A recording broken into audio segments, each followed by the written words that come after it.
આજે અમારા ગામમાં હનુમાન જન્મોત્સવની અમે ઉજવણી કરીએ છીએ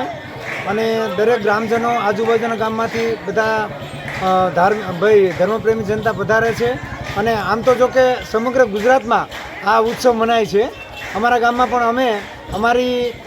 કેપેસિટી પ્રમાણે ખૂબ આનંદથી ઉત્સવ ઉજવીએ છીએ અને મારુતિ યજ્ઞનું આયોજન કરીએ છીએ અને બધા આજુબાજુના ગામના તેમજ બહારથી માણસો પણ અહીં આનો લાભ લે છે. તો આ બધાને અને સાથે અમે ધુવાડાબંધ ગામ જમાડીએ તેમજ જેટલા આવે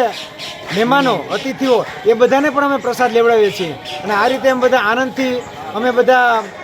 આ ઉત્સવ ઉજવી મારુતિ યજ્ઞનું આયોજન ભવ્ય રીતે ઉજવી ભગીરથ કાર્ય કરીએ છીએ અને ખૂબ જ અમે બધા કૃતાર્થ થઈએ છીએ.